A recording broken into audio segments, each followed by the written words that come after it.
ಮತ್ತಾಯನು ಬರೆದಂಥ ಸುವಾರ್ತೆ 12ನೇ ಅಧ್ಯಾಯ 28ನೆಯ ವಾಕ್ಯ. ನಾನು ದೇವರ ಆತ್ಮನ ಬಲದಿಂದಲೇ ದೆವ್ವಗಳನ್ನು ಬಿಡಿಸುವುದಾದರೆ ದೇವರ ರಾಜ್ಯವು ನಿಮ್ಮ ಹತ್ತಿರಕ್ಕೆ ಬಂತಲ್ಲ. ಈ ವಾಕ್ಯದಲ್ಲಿ ಯೇಸು ಕ್ರಿಸ್ತನು ದೇವರ ರಾಜ್ಯದ ಕುರಿತಾಗಿ ತಿಳಿಸಿ ನುಡಿದಂಥ ಸಂಗತಿಗಳನ್ನು ವಿವರಿಸಲಾಗಿದೆ. ನೋಡುವಂಥ ಸಮಯದಲ್ಲಿ ಯೇಸು ಕ್ರಿಸ್ತನು ಪ್ರಾರ್ಥನೆಯನ್ನು ಹೇಳಿಕೊಡುವಾಗ ಕೂಡ ದೇವರ ನಿಮ್ಮ ರಾಜ್ಯವು ಬರಲಿ ಎಂಬುದಾಗಿ ಪ್ರಾರ್ಥಿಸುವುದಕ್ಕೆ ಹೇಳಿಕೊಟ್ಟನು. ಅಂದರೆ ದೇವರ ರಾಜ್ಯ, ದೇವರ ಆಳ್ವಿಕೆ, ಆತನ ಅಧಿಕಾರ ಪ್ರಕಟವಾಗುವಂತೆ ಈ ಲೋಕದಲ್ಲಿ ಕಾರ್ಯಗಳು ನಡೆಯುವುದಾದರೆ ದೇವರ ರಾಜ್ಯವು ಹತ್ತಿರವಾಗಿದೆ, ದೇವರ ರಾಜ್ಯವು ನಮ್ಮಲ್ಲಿ ಇದೆ ಎಂಬುದನ್ನು ನಾವು ಅರಿತುಕೊಳ್ಳಬಹುದು.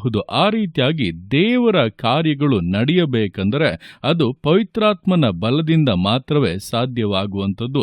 ಅದನ್ನೇ ಇಲ್ಲಿ ಯೇಸು ಕ್ರಿಸ್ತನು ತಿಳಿಸುವವನಾಗಿ, ನಾನು ದೇವರ ಆತ್ಮನ ಬಲದಿಂದಲೇ ದೆವ್ವಗಳನ್ನು ಬಿಡಿಸುವುದಾದರೆ ದೇವರ ರಾಜ್ಯವು ನಿಮ್ಮ ಹತ್ತಿರಕ್ಕೆ ಬಂತಲ್ಲ ಎಂಬುದಾಗಿ ಸ್ಪಷ್ಟವಾಗಿ ಹೇಳುತ್ತಾ ಇದ್ದಾನೆ. ಅಂದರೆ ಪವಿತ್ರಾತ್ಮನ ಬಲದಿಂದ ದೇವರು ಆಗ್ರಹಿಸುವಂತ ಕಾರ್ಯಗಳನ್ನು ಮಾಡುವಂತ ಸಮಯದಲ್ಲಿ ಆತನ ಅಧಿಕಾರವನ್ನು ಪ್ರಕಟಿಸುವ ಹಾಗೆ ನಾವು ವಿಷಯಗಳನ್ನು ನೆರವೇರಿಸುವಂತ ಸಮಯದಲ್ಲಿ ಸೈತಾನ ರಾಜ್ಯವು ಕೆಡವಲ್ಪಡುವಂತೆ ಕಾರ್ಯಗಳನ್ನು ಮಾಡುವಂತ ಸಮಯದಲ್ಲಿ ದೇವರ ರಾಜ್ಯವು ನಮಗೆ ಸಮೀಪವಾಗಿದೆ ಎಂಬುದನ್ನು ನಾವು ಸ್ಪಷ್ಟವಾಗಿ ತಿಳಿದುಕೊಳ್ಳಬಹುದಾಗಿದೆ. ಆದ್ದರಿಂದಲೇ ಸತ್ಯವೇದದಲ್ಲಿ ನಾವು ನೋಡುವಾಗ ದೇವರ ಪ್ರತಿಯೊಂದು ಕಾರ್ಯಗಳು ಕೂಡ ಆತನ ಆತ್ಮನ ಮೂಲಕವಾಗಿಯೇ ನಮ್ಮಲ್ಲಿ ನೆರವೇರುವಂಥದ್ದು. ಹಾಗೆ ನಮ್ಮ ಮೂಲಕವಾಗಿ ನೆರವೇರುವಂತ ಕಾರ್ಯಗಳು ಕೂಡ ಪವಿತ್ರಾತ್ಮನ ಬಲದಿಂದಲೇ ನೆರವೇರುವಂಥದ್ದು. ಆದ್ದರಿಂದ ಪವಿತ್ರಾತ್ಮನ ಬಲವು ಕಾರ್ಯಗಳನ್ನ ಮಾಡುವುದಾದರೆ ದೇವರ ರಾಜ್ಯವು ಬಂದಿದೆ, ಆತನು ಆಳ್ವಿಕೆಯನ್ನು ಪ್ರಾರಂಭಿಸಿದ್ದಾನೆ ಎಂಬುದು ಅರ್ಥವಾಗಿದೆ. ಆದ್ದರಿಂದ ಈ ದಿವಸಗಳಲ್ಲಿ ಪವಿತ್ರಾತ್ಮನಿಂದ ತುಂಬಿದವರಾಗಿ ಪವಿತ್ರಾತ್ಮನ ಬಲದಿಂದ ಕಾರ್ಯಗಳನ್ನ ಮಾಡುವಂಥದ್ದು ಬಹಳ ಬಹಳ ಮುಖ್ಯವಾದದ್ದು. ಅನೇಕ ಬಾರಿ ಪವಿತ್ರಾತ್ಮನನ್ನ ಬಿಟ್ಟು ಬಿಟ್ಟು ನಮ್ಮ ಬಲದಿಂದ, ನಮ್ಮ ಯೋಚನೆಗಳಿಂದ ಕೆಲವೊಂದು ಕಾರ್ಯಗಳನ್ನು ಮಾಡುವುದಕ್ಕೆ ಮುಂದಾಗುವಾಗಲೇ ಅಲ್ಲಿ ಸೈತಾನಿಗೆ ಅವಕಾಶ ಉಂಟಾಗಿ ಅವನು ನಮ್ಮ ಜೀವಿತಗಳನ್ನು ಸೋಲಿನಲ್ಲಿಯೂ ಅಪಜಯದಲ್ಲಿಯೂ ತಳ್ಳುವಂಥದ್ದು. ಆದ್ದರಿಂದ ಎಲ್ಲವನ್ನೂ ಕೂಡ ಪವಿತ್ರಾತ್ಮನ ಬಲದಿಂದ, ಅಂದರೆ ಆತನು ಕೊಡುವಂತ ಜ್ಞಾನದಿಂದ, ಆತನು ಕೊಡುವಂತ ಆಲೋಚನೆಗಳಿಂದ, ಆತನು ಕರಹಿಡಿದು ನಡೆಸುವಂತ ವಿಧಗಳಲ್ಲಿ ಆತನ ಅಧಿಕಾರದಲ್ಲಿ ನಾವು ನೆರವೇರಿಸುತ್ತಾ ಮಾಡುತ್ತಾ ಮುಂದುವರಿಯುವುದಾದರೆ ಅಲ್ಲಿ ಸೈತಾನಿಗೆ ಜಯ ಹೊಂದುವುದಕ್ಕೆ ಸ್ವಲ್ಪವೂ ಕೂಡ ಅವಕಾಶವಿಲ್ಲ. ಅವನ ಕಾರ್ಯಗಳೆಲ್ಲವೂ ನಾಶವಾಗಿ ಹೋಗುತ್ತದೆ. ಕರ್ತನ ಜಯವು ನಿಮ್ಮಲ್ಲಿ, ನಿಮ್ಮ ಮೂಲಕವಾಗಿ ಪ್ರಕಟವಾಗುತ್ತದೆ. ಆದ್ದರಿಂದ ಈ ದಿವಸಗಳಲ್ಲಿ ಪರಿಶುದ್ಧಾತ್ಮನಿಗೆ ನಿಮ್ಮ ಜೀವಿತದಲ್ಲಿ ಅವಕಾಶವನ್ನು ಕೊಡಿ. ಆತ ನಿಮ್ಮ ದೇಹವನ್ನು ಗರ್ಭಗುಡಿಯನ್ನಾಗಿ ಮಾಡಿಕೊಂಡು ನಿಮ್ಮಲ್ಲಿ ವಾಸಿಸುವಂತಹ ದೇವರು.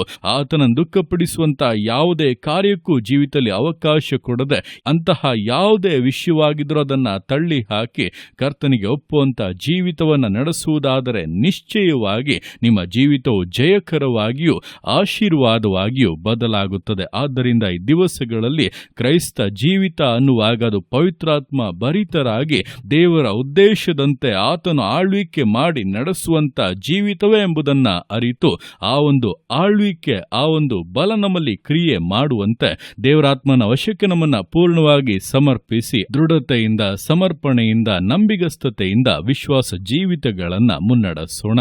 ದೇವರ ಕರಗಳಲ್ಲಿ ಸಮರ್ಪಿಸಿ ಪ್ರಾರ್ಥಿಸೋಣ. ಯೇಸುವೆ ಸ್ತೋತ್ರ ರಾಜ, ಕೊಟ್ಟಂತ ದಿವಸಕ್ಕೋಸ್ಕರ ಸ್ತೋತ್ರ ಕರ್ತನೆ. ಈ ದಿವಸ ನಿನ್ನ ಕರಗಳಲ್ಲಿ ಸಮರ್ಪಿಸ್ತಾನೆ. ಪ್ರತಿಯೊಂದು ಜೀವಿತಗಳನ್ನು ನೀನು ಆಳ್ವಿಕೆ ಮಾಡು, ಬಲಪಡಿಸು ಕರ್ತನೆ. ಹೌದಪ್ಪ, ನಿನ್ನ ವಾಕ್ಯದ ಮೂಲಕ ನಿನ್ನ ಮಟ್ಟಿಗೆ ಸ್ಪಷ್ಟವಾಗಿ ಮಾತನಾಡಿದ್ದೀಯ.